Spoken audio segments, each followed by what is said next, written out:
Okay, so I couldn't just not talk about this, right? A little bit ago, Graham Hancock put out a new series about his kind of take on world archaeology.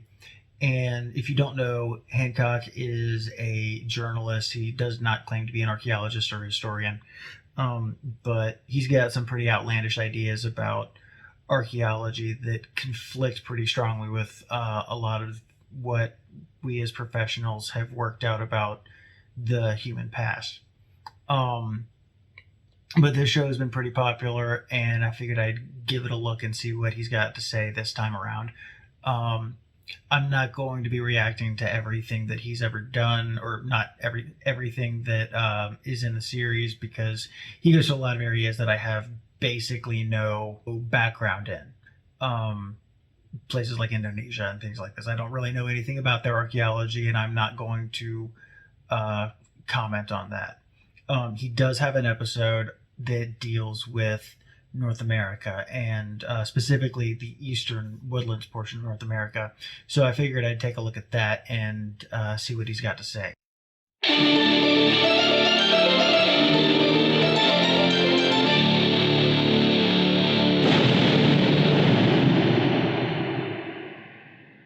Without further ado, let's get going.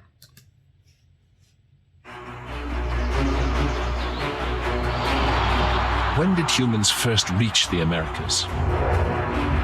If you were at school any time between roughly 1960 and 2010, chances are you were taught this story. That during the last ice age, bands of hunter-gatherers passed over a land bridge connecting Asia to North America, where the Bering Strait is now. And that somewhere around 13,000 years ago, as the ice melted, they migrated south into the American heartland. Archaeology was convinced that the Americas were not inhabited by human beings until about 13,000 years ago. This was a dominant paradigm in the study of ancient America. But it was wrong. Okay, so on the one hand, he is correct that if you were in school at that time, you probably were taught that. I was taught that in elementary through middle school, and I'm pretty sure in high school. Archaeologists have not thought that for a very long time. And part of the reason for this disconnect is archaeologists are not writing history textbooks for high schools. We do not do that. We should, or at least we should be involved in that process, but as of yet, that is not something that we do. And so these narratives that are coming from really the early 20th century in a lot of cases have not really been revised in those textbooks. But we have not thought that for a long time. I was being taught about sites like Cactus Hill and the Galt site and these other what we call pre-Clovis sites as early as 2008 in college, where the actual archaeologists were teaching these things. Fossilized human footprints have been found in the New Mexican desert white sands. that date to 22,000 years ago, the height of the last ice age. More than 90% of the structures that were documented in the 19th century are now completely gone. And of the less than 10% that remain, the majority have been vandalized and destroyed. It's disturbing to imagine what precious secrets of the ancients were lost in colonial land grabs and in the systematic crushing of indigenous beliefs, traditions, and monuments that followed. Yes, you get no argument from me on that. It is absolutely inhuman what we not only did to the indigenous people of this continent, but also to their monuments and their constructions of places of memory on these landscapes, which is a lot of time, which is what monuments are. They're memorializations of time and space. The few sites that survive may be critical in establishing the possibility of a lost civilization. Sites like this one, known as Poverty Point. I'd like to know what he means by civilization, because I watched the first couple episodes, and he didn't really define what he was talking about.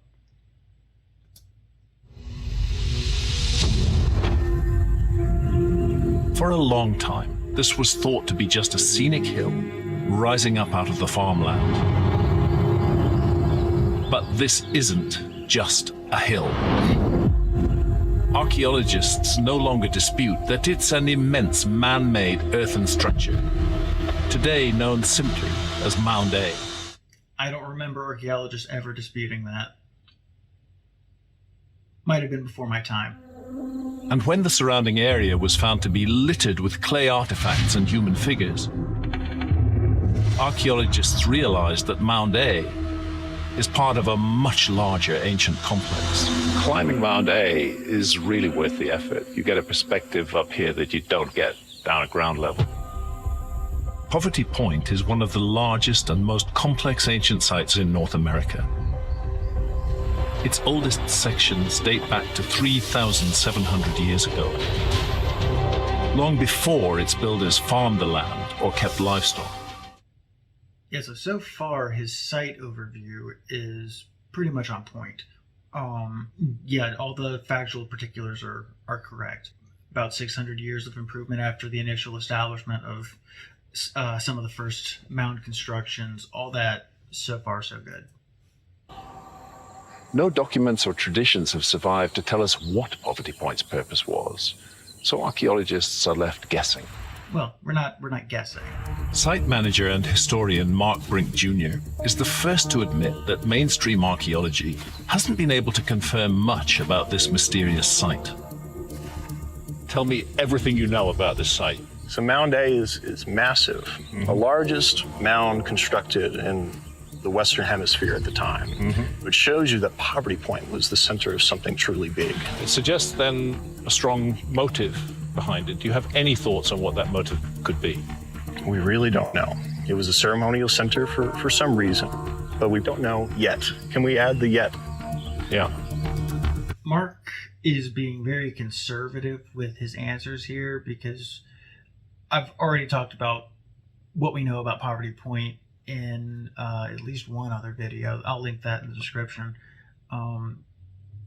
And we know quite a bit about what's going on at that site. As we go south from Poverty Point, we come to a place called Lower Jackson Mound. And the three principal mounds of Poverty Point are lined up precisely north-south with Lower Jackson Mound. And Lower Jackson Mound is much older than Poverty Point. It dates to 3,500 BC. Already covered all that. 500 years old.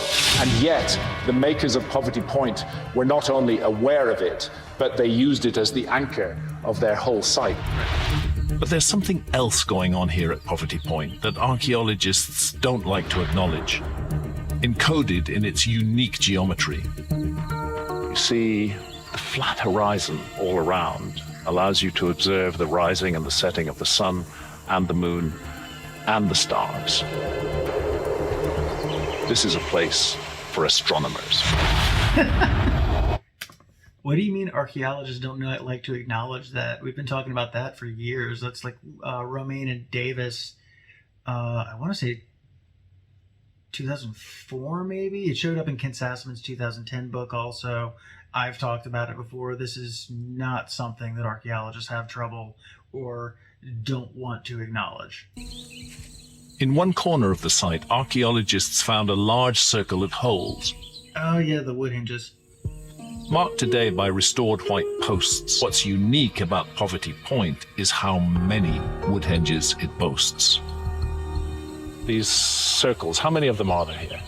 Well, there's probably at least 40 of them. Scale? So some of them are pretty small, maybe 60 feet in diameter. Some are larger, 200 or more feet in diameter. But the dates on these vary wildly. They were created over the course of hundreds of years, spanning generations of ancient Americans who kept tweaking their position and size over time. I mean, these things are made of wood. They need to be built and rebuilt. And so that means that you have opportunities to reconstruct or elaborate or expand on ones that you've already got. Could the multiple post circles of Poverty Point also have been designed to track something in the heavens? Sure, some of them at least. Sophisticated knowledge, true science, is evidenced by the geometry and the astronomy of the site. Yet mainstream archaeologists are reluctant to recognize astronomy of any kind in Poverty Point's wood circles. That is simply not the case. Here, I don't think they make sense. Why should the people who lived here and created this place, why should they not have been interested in the sky? I'm not saying they weren't. No. I bet they were. Yeah, no, we already know that they were because of all of the mound orientations. It's the issue that the wood hinge circles have not yet specifically been correlated to any astronomical alignments. That doesn't mean none of them were. Some of them might have been. That work just has not yet been done. But we know that Poverty Point was a site with astronomical, especially solar alignments built into its architecture. Okay, but so what do you think the circles were used for? We don't know. We don't know yet if they were used for astronomy purposes or not. Ancient cultures were very fixated upon the sky. That notion isn't in itself disputed, but archaeology tends to regard it as irrelevant. I would really love it if Hancock would quit telling his audience what archaeologists do and don't care about when he doesn't really seem to know, because we talk about archaeoastronomy all the time. I think that the reason is in part because most archaeologists just don't understand astronomy at all. It's not what they've been taught to do. And secondly, they regard it as an intrusion into their domain by outsiders. No, we don't. But I'm interested in the origins of the sophisticated astronomy and geometry that were deployed here. There's evidence that advanced architectural, earth measuring, and astronomical knowledge was inherited from earlier times. But inherited from whom? And how much earlier? Okay, so again, we're dealing with hunter-gatherers who live on this landscape, passing on this information generationally for thousands of years. There is plenty of time for this information to be accumulated. And it's important information because you're dealing with people who are making seasonal movements and need to know when to make their moves. And to have that baked into the rhythm of your annual life or your life across decades, using the movements of the sun, the moon, the stars is a really useful way of doing that. So people around the world are learning how to read these astronomical signs as reminders or indicators of when they need to do various things, because seasonality is a part of people's lives. I'm not saying the ancient Americans living here weren't capable of discovering and incorporating these astronomical observations into their sites by themselves. On the contrary, I think we've passed the point where we should regard the Native American cultures as simply hunter-gatherers. They were much more complicated than that and much more sophisticated. I'd also like to know what he thinks simply hunter-gatherers means, because I study hunter-gatherers. That's what I do, and their societies and lifeways are incredibly complex. He seems to have a very 19th century idea of what hunter-gatherers are and what they're like. He hasn't really said so explicitly yet, but I'm getting that vibe. Perched atop a densely forested ridge lies a stunning example of an effigy. Serpent Mound. A gigantic earthwork shaped into the form of a living creature. In this case, a 400-meter-long snake. It's called Serpent Mound. Okay, I want to point out right now, we don't know that's a serpent. it looks like one to us. You could just as well argue that is sperm cell mound, for all we know. The likelihood is that it's a serpent of some kind, but we don't actually know that. Starting from its coiled tail, 7 bends in its body wind their way to the head, where gaping jaws appear about to engulf a separate oval earthwork. Yeah, again, we don't know that those are gaping jaws. Even from the air, it's hard to make out all the detail. The sign at the site will tell you it was built around 1000 AD by an indigenous people referred to as the Fort Ancient culture. But the sign, like so many of these historical markers, is wrong. Truth is that nobody really knows how old Serpent Mound is. That date of 1000 AD was based on just 2 of the organic samples taken from parts of the mound that may have been later reconstructed. Because another archaeological survey found samples from the serpent's base dating back to 321 BC. Okay, yeah, so dating these monuments can be really tricky. It could go either way. So you've got organic material at the monument's base that date to an early time period. Great. That means that the mound was built after 300 some odd BC. That does not mean you know how long after, or even that it was built at that time. You've really got to look at the site as a whole and make your interpretations based on that. Now, if you've got something like within the structure, especially like a fire pit or a post hole or something like that, then you've got something. But simply saying, okay, we've got a 300 some odd, 2,300 some odd year old date from the base of the monument, it's helpful. It gives you an earliest possible date, but it doesn't give you the date. The evidence that Serpent Mound was the subject of a restoration is very clear. I suggest that these restorations go back deep into the past. Okay, yeah, another thing about mound construction is they erode. You have to maintain them. So most of these are having maintenance done to them during their use lives. There's just one problem with investigating my theory. The administrators of Serpent Mound have decided to ban me. We've made repeated efforts to get permission to film here, but they denied us that permission on what I regard as ideological and indeed rather personal grounds. Let me read from their email. Our role is to ensure that Serpent Mound's integrity and preservation, both physically and in its historical interpretation, are maintained.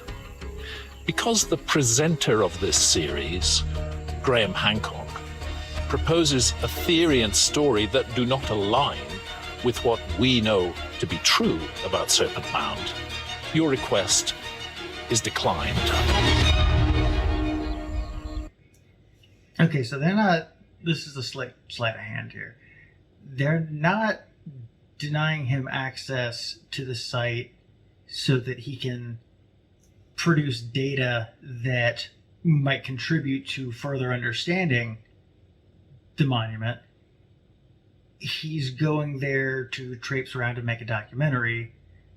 So what exactly is it in this theory of mine that's deemed so objectionable? Quite simply, it's because I dare to suggest that the idea behind the design of Serpent Mound goes back to a time much earlier than 300 BC. I don't think that's why, but I'm not going to get into that now. Years earlier, to the end of the last ice age. And for me, the proof of this lies in one of its most stunning attributes, one that mainstream archaeologists don't like to acknowledge. Because again, it involves the sky.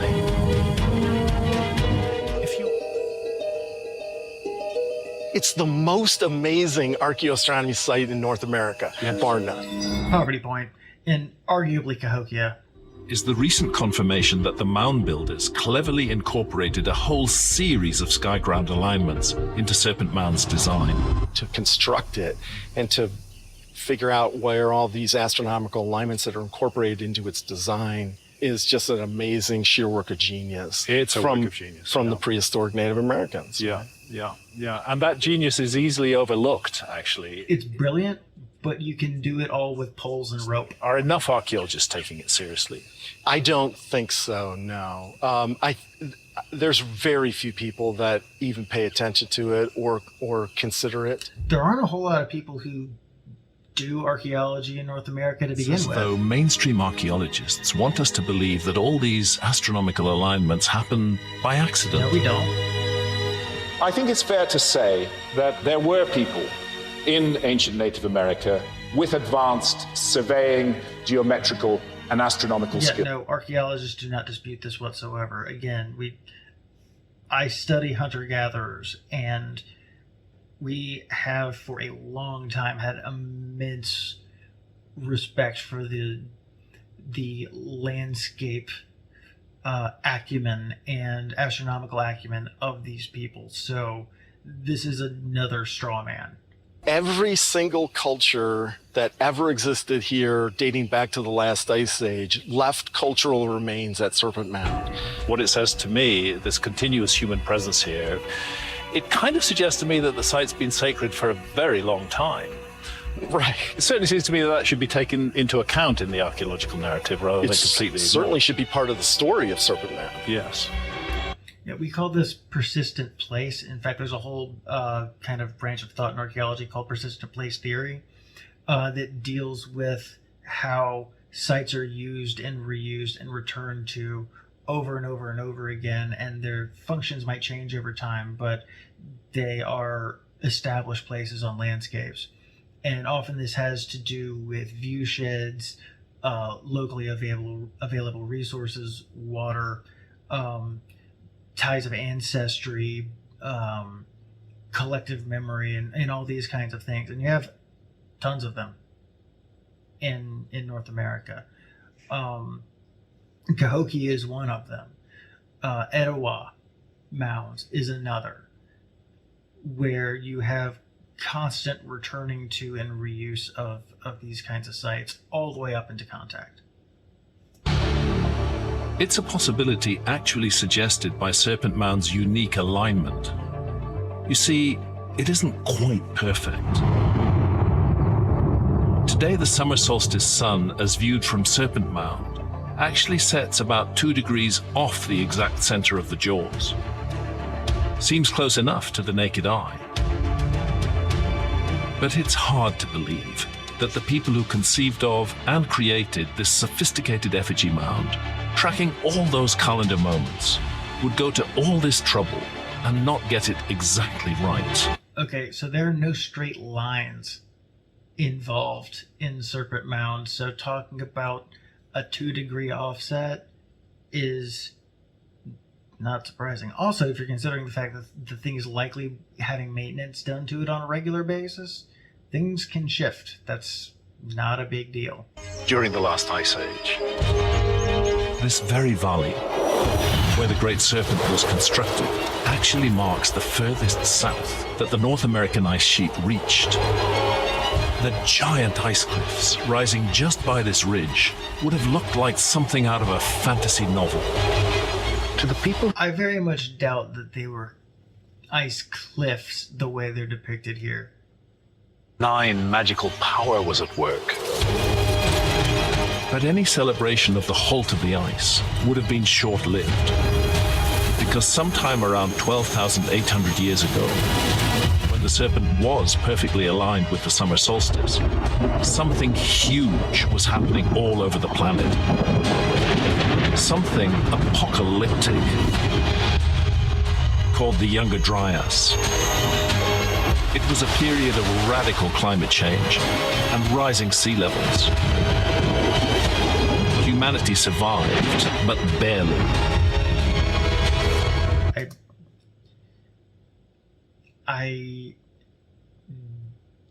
Where is he getting the idea that humanity survived but barely? Like, we've got cultures going on all over the place who, we're doing fine. In fact, you see like Clovis culture transition into Folsom culture fairly seamlessly around this time, and then that transitions into you get Folsom and Cumberland and Swanee Simpson and various other permutations, but they start to kind of get variations on the theme, but you see this very reasonable transition from the one to the other.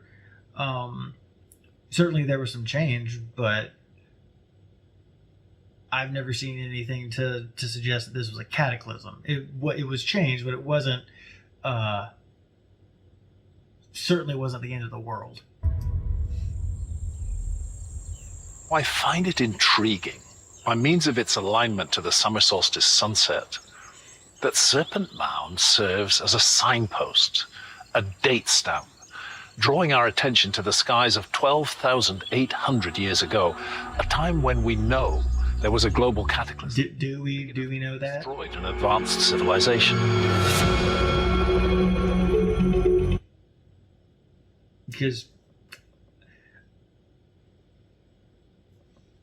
Because again, like, this is a time period that I work with fairly directly, and I don't see I see some upheavals happening later for sure. I think about things like the Year Without a Winter. I think about like the middle to late woodland transition around 700 AD, 700 to 800 AD, something like that. That's that social turmoil going on that is related to climate changes.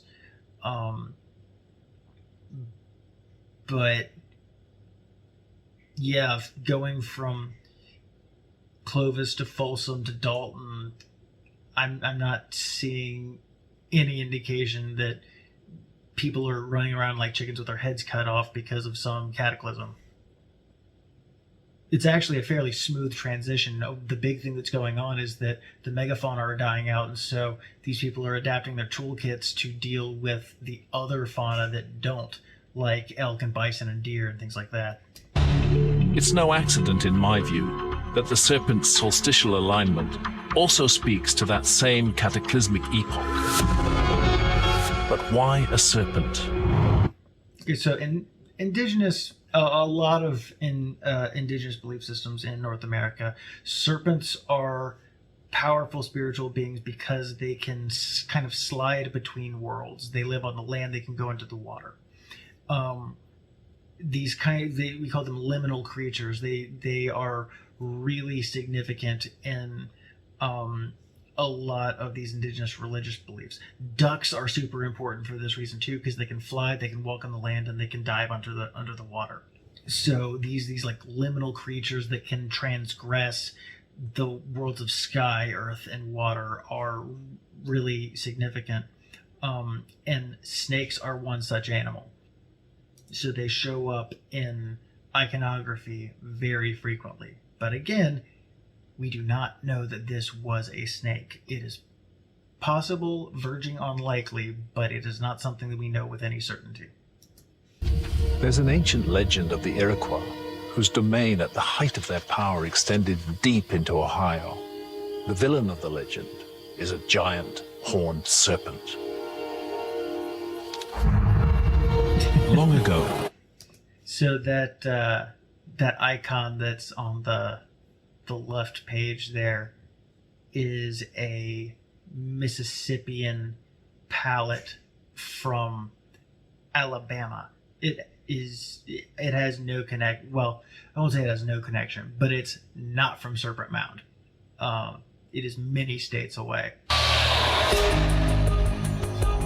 We've already seen such serpent imagery in ancient monuments all over the world. On the It's almost like people all over the world deal with snakes. Coatl, the feathered serpent, carved into the Temple of Gigantea on Malta, and raining down from the skies on the pillars of Göbekli Tepe. It's a powerful symbol. Okay, so I guess to summarize, he's done a decent job of kind of going through some of the details and site histories of these two particular sites, Poverty Point and Serpent Mound. He didn't really talk about anything else going on at Serpent Mound. He just talked about the serpent.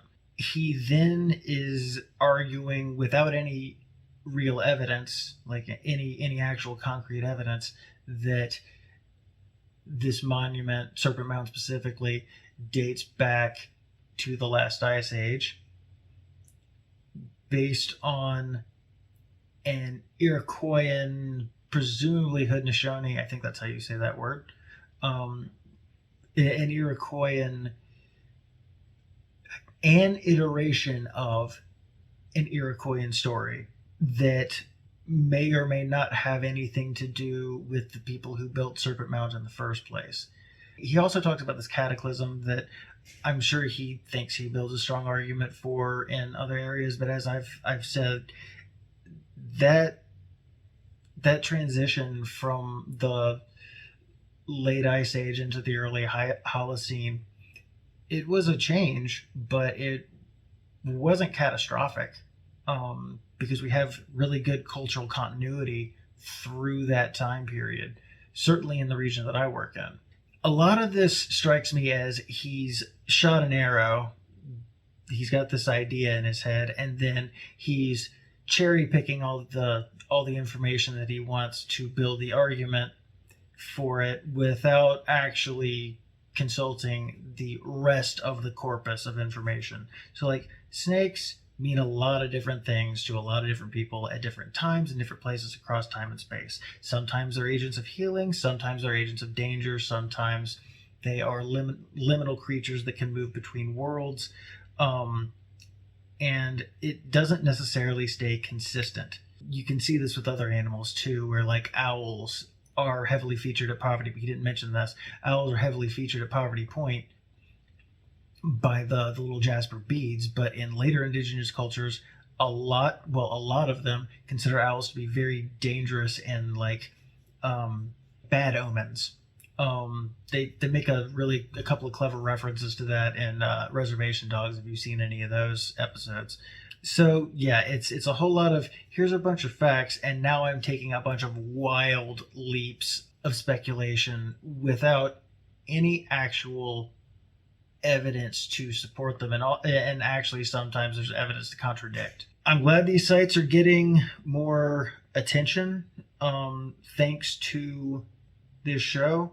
I would prefer that they would get more attention based on content that is better informed and more holistically oriented on the totality of information we have on them, rather than kind of co-opting them to advance some of Hancock's ideas about ancient civilizations that have allegedly been erased. But yeah, that's all I've got for this one. I'm sure I'll get a lot of colorful comments about my opinions here.